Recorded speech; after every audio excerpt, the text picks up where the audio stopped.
Hello all. అందరూ ఎలా ఉన్నారు? కామెంట్ బాక్స్‌లో కామెంట్ చేయండి. అసలు మర్చిపోకండి. Welcome to my channel all things Anju. ఎవరైనా సబ్స్క్రైబ్ చేసుకోని వాళ్ళుంటే సబ్స్క్రైబ్ చేసుకోండి. అండ్ కొత్తగా ఛానల్ చూస్తున్న వాళ్ళు కూడా సబ్స్క్రైబ్ చేసుకోండి. ఇక నేను గోంగూర పచ్చడి చేస్తున్నాను. నిలువ పచ్చడి కాదు, ఇన్‌స్టాంట్ చట్నీ చేస్తున్నాను. ఫస్ట్ అయితే గోంగూర ఆకుని నీట్‌గా వాష్ చేసి పెట్టుకోవాలి. నేనిక్కడ ఫస్ట్ నీట్‌గా వాష్ చేసి పెట్టుకున్నాను. చాలా టైమ్స్ వాష్ చేశాను. చాలా మట్టొచ్చింది. సో, అందుకని చాలా టైమ్స్ వాష్ చేశాను. ఫస్ట్ వాష్ చేసి పెట్టుకుంటే దాంట్లో నీరంతా పోతుంది కదా కిందకి.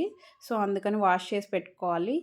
ఆ తర్వాత ఫస్ట్ ఒక ప్యాన్ తీసుకొని అందులో ఆయిల్ తీసుకోవాలి. నేను గోంగూర చట్నీలో కంపల్సరీ పల్లీలు యాడ్ చేస్తాను.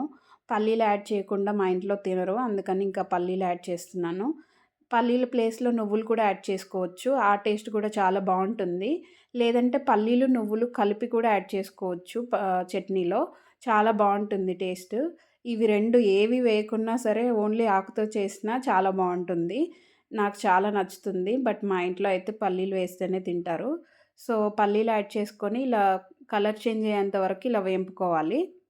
ఇలా వేంపుకున్న వాటిని చల్లార్చుకోవాలి పక్కన పెట్టేసుకొని. ఇంకా అదే ప్యాన్‌లో కొంచెం శనగపప్పు అండ్ ఎండుమిర్చి తీసుకున్నాను నేను. ఎండుమిర్చి ఫాస్ట్‌గా వేగుతాయి కదా! సో, మీ కారానికి తగినట్టుగా ఎండుమిర్చి ఎలా తీసుకోవాలో చూసుకోండి. నేనైతే 3 తీసుకున్నాను. నాకు చాలా కారంగా ఉన్నాయి అవి. అందుకని 3 తీసుకున్నాను. ఇంకా శనగపప్పు కూడా వేగిన తర్వాత దాన్ని కూడా తీసుకొని పక్కన ప్లేట్‌లో తీసుకొని చల్లార్చుకోవాలి. అదే ప్యాన్‌లో నేను గోంగూర ఆకు కూడా యాడ్ చేసుకున్నాను. ఆ ఆయిలే సరిపోయింది నాకు. కావాలంటే కొంచెం ఆయిల్ యాడ్ చేసుకోవచ్చు. బట్ అదే ఆయిల్ సరిపోయింది నాకు. నేనొక పెద్ద గోంగూర కట్ట తీసుకున్నాను. ఆ గోంగూర కట్టకి ఈ క్వాంటిటీ సరిపోతాయి పెద్ద గోంగూర కట్టకి. చిన్నది తీసుకుంటే కనుక కొంచెం తగ్గించుకొని యాడ్ చేసుకోండి. కారమైనా, పల్లీలైనా ఏదైనా సరే. ఇంకా గోంగూర ఆకుని ఇలా వేసుకొని కొంచెం కలిపేసి క్యాప్ పెట్టేసి కొంచెం మగ్గనిచ్చాను. ఫాస్ట్‌గానే వేగుతుంది ఇది.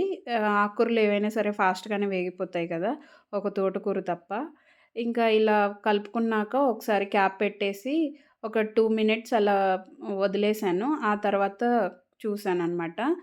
ఇక్కడ ఆల్రెడీ వేంపుకొని పెట్టుకున్న వాటన్నిటిని చల్లార్చుకున్నాను కదా! అవి మిక్సీ జార్‌లో వేసుకొని 2, 3 వెల్లుల్లి రెబ్బలు అండ్ జీలకర్ర, కొంచెం మునగాకు పౌడరేసాను.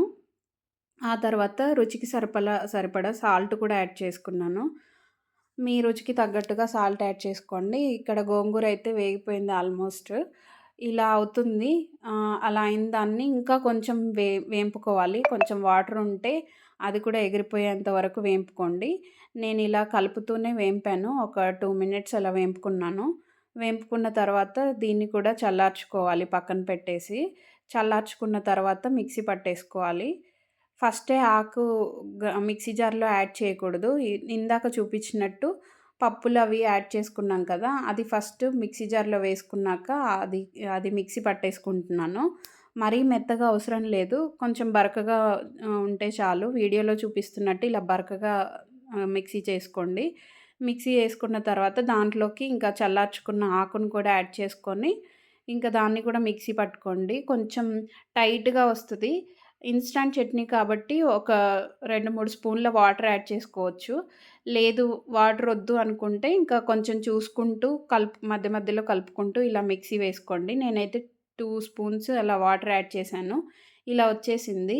ఇంకా దాన్ని బౌల్‌లోకి ట్రాన్స్‌ఫర్ చేసుకొని ఆనియన్స్ యాడ్ చేసుకున్నాను. మా ఇంట్లో ఆనియన్స్ యాడ్ చేస్తే చాలా ఇష్టంగా తింటారు. వీడియో చూసినందుకు థాంక్స్ అండి. Thanks for watching and like, comment, share చేయండి. Bye bye.